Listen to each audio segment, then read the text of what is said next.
It's in the bucket. You hear your friend? No. She said, yeah, use your wine about it. Get your friend, please. Cheers. She's celebrating Portia's birthday early. Guys, the champagne is because I'm celebrating my best friend Portia's birthday. She did an interview in a good We're about to do the Tia with Shamea. And she's celebrating. Well, 15 seconds, stand by. She mad because she's on monthly Tia. So, hi. Excited. Not excited, excited.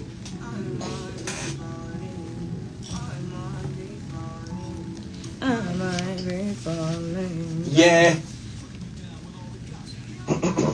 Hey, best friend. I don't got my clock today, so I gotta. What? Hey, best friend. Hey, best friends. Okay, I don't mean to laugh starting this story, but I mean, it's because it's so sad. I hate to see when couples break up, especially when kids are involved. Unfortunately, but fortunately, Tia, whose name I hate to pronounce her last name, what? Maori, not Maury, and Corey Hardrick's divorce settlement has been revealed. Hardict. No, we go back and forth about that. There's an R in there. H-A-R-D. I'm not doing it with you. Anyway, it was announced last October that after 14 years of marriage, they have decided to go their separate ways. Now, remember, Tia had initially requested joint and legal physical custody of the children, and they cited irreconcilable differences as reason for their split. She also requested, that, neither party received spousal support. Well, guess what, best friends? She got everything she wanted and more. Even I was like, oh, for real, Judge? Yes. So basically, they've agreed to share that joint and legal physical custody of the two kids, Cree and Cairo.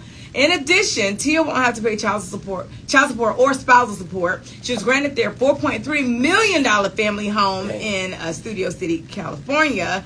But here's what got weird to me. There's a clause that's in there that says that should either party decide to move on with somebody else, they are restrained from introducing the minor children to a new romantic party unless the party has been in an exclusive relationship with that person for at least 6 months. And then even at that, once that time frame has been met, like the other person that they dating can't spend the night with the kids. At least for the first 6 months of that. So it's like, other than that, it seems to be all good with the two of them. The system is never set up for men to win in divorce.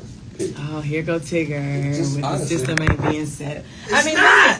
Sometimes it do lean a little heavier on the women. I get it. Times we keep going. Okay, well, let me go keep going because a lot of people are still looking for this submarine. Y'all judging, right? But I would have been one of those people that would have been on the submarine. I like that kind of stuff. I love the Titanic, so I would have wanted to go down there and see as well. But we're still looking for it. It is still very much lost, and it's starting to look very grim for those 5 people that are trapped inside. We are hours. I don't even know if they have any more time because we probably have minutes probably at this one because they said if it wasn't found by Thursday, then oxygen levels would have already been depleted. We do know that Hamish Harding, he's a British billionaire, was one of the passengers inside of the Ocean Gates Titan. And his stepson, Brian Saws, he's been very active on social media. Initially, we saw him at the Blink-182 concert. Then he was back on Twitter Wednesday asking followers to pray for his family and keep everybody, uplifted in prayer. Within 30 minutes later, his attention kind of shifted. I was like, dang, that was quick, buddy. He went on over there to that OnlyFans model, Bria, because she had posted this picture of herself in a bikini saying, "Can I sit on you?" He reposted the picture, y'all, and said, "Yes, please." Now, everybody in the comments went off like, wait a minute, buddy. Like, you quoting, tweeting a thirst trap while your stepdad is lost at sea. This is wild. Somebody else said, this guy loves Blink-182 and having ladies sit on his face, and he's not afraid to let the world know. But they were not the only ones. Cardi B wasn't feeling it either.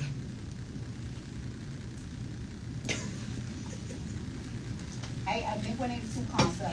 And people is like, what is he supposed to do? Be sad at the house? Is he supposed to go look for himself? Yes. You're supposed to be at the house sad. You're supposed to be crying for me. You're supposed to be right next to the phone waiting to hear any updates about me. You're supposed to be counseling your mom. And like, isn't it sad that you a whole fucking billionaire and nobody gives a fuck about you? Like, you missing and much is ready to shake.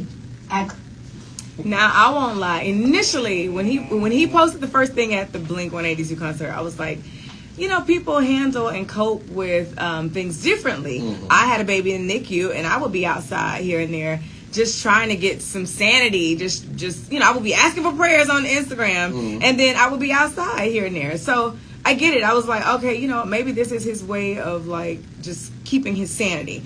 But he kind of lost me when he started thirst trapping with the British motto.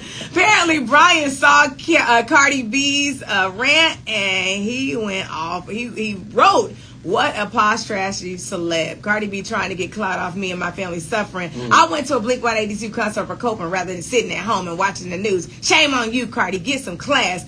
But he said this on the audio.